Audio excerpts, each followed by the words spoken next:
خواتین و حضرات، ہم بات کر رہے ہیں سلمان احمد صاحب سے، جو ریسرچر ہیں جنہوں نے کام کیا ہے بہت زکوٰۃ کے اس تصور کے بارے میں جس میں یہ ثابت کیا ہے انہوں نے کہ اگر زکوٰۃ کا نظام صحیح طریقے سے رائج کیا جائے اس تصور کے مطابق کہ پیداوار صرف زراعتی پیداوار نہیں ہوتی بلکہ پیداوار صنعتی پیداوار بھی ہوتی ہے، اور اس میں ایگریکلچر سیکٹر کے علاوہ سروسز سیکٹر کو بھی شامل کرنا چاہیے۔ یہ ایک اجتہادی بات ہے، لیکن اس پر ہم تفصیل کے ساتھ اس لیے بات کر رہے ہیں تاکہ لوگ یہ بات سنیں اور اس کے بارے میں گفتگو کریں، تو امید ہے اس سے کہ وہ رستہ کھلے گا جس میں ڈائیلاگ کے ذریعے سے ہم آگے بڑھ سکیں گے۔ اور یہ بات بھی ہم عرض کریں کہ شریعت کے بنیادی اصولوں کو ملحوظ رکھتے ہوئے ہم یہ بات کر رہے ہیں۔ سلمان صاحب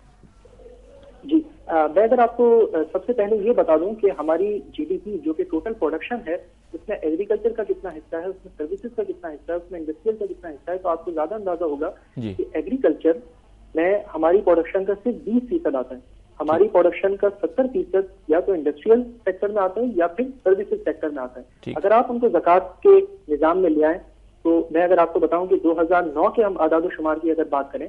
تو 2009 پہ اگر ہم نے انڈسٹریل انکم پہ زکوٰۃ لگائی ہوتی اور ہم نے سروسز انکم پہ زکوٰۃ لگائی ہوتی اور ہم نے ایگریکلچر انکم پہ بھی زکوٰۃ خود وصول کی ہوتی، کیونکہ آج بھی اس طرح ہے کہ ایگریکلچر پہ زکوٰۃ تو ہم مانتے ہیں مگر وہ گورنمنٹ اس کو وصول نہیں کرتی، گورنمنٹ اس کا انتظام نہیں سنبھالے ہوئے ہے۔ اس وجہ سے گورنمنٹ نے جو زکوٰۃ 2007-08 میں جو وصول کی وہ صرف 4 بلین روپے تھی، یعنی صرف 4 ارب روپے۔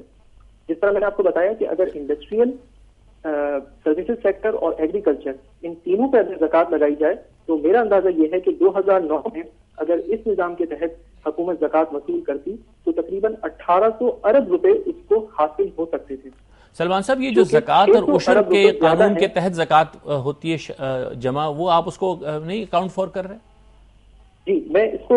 اکاؤنٹ فور کر رہا ہوں، اور میں حکومت کے اگر اعداد و شمار کی بات کروں تو حکومت نے اپنے اعداد و شمار جو 2008 کے دیے ہیں اس کے مطابق اس نے صرف 4 ارب روپے کی زکوٰۃ جو ہے وہ وصول کی اور آگے اس نے خرچ کی۔ یعنی اس کا مطلب یہ ہے کہ ایک تو حکومت خود اپنے انتظام کو سنبھالے ہوئے نہیں ہے اور نہ ہی لوگ اس پہ اعتماد کرتے ہیں۔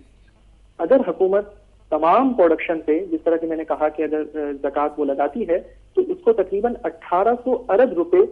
زکوٰۃ کی مد میں مل سکتے ہیں، جبکہ تمام دیگر ٹیکسز وصول کرنے کے بعد بھی گورنمنٹ نے 2009 میں جو اپنے ٹیکسز کی وصولی اپنی جو پبلش کی، جو پبلک کی، تو وہ صرف 1200 ارب روپے تھی۔ تو 600 ارب روپے حکومت زیادہ وصول کر سکتی ہے اگر وہ زکوٰۃ کے اس نظام کو لاگو کریں، اور اس میں بہت سی اور مدوں میں بھی جو اس کو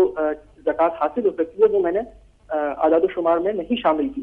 ٹھیک ہے سلمان صاحب، میں چاہتا ہوں کہ بالکل وائبل ہے۔ یہ پروگرام کا وقت ظاہر ہمارا محدود ہے اور مجھے معلوم ہے آپ نے بہت کام کیا ہے، اور افسوس ہے کہ ہم اس کی پوری تفصیل سے اپنے ناظرین کو اس وقت آگاہ نہیں کر سکتے۔ اصولی طور پر یہ معلوم ہوتا ہے کہ جو ورکنگ آپ نے کی ہے وہ بہت قابل غور ہے۔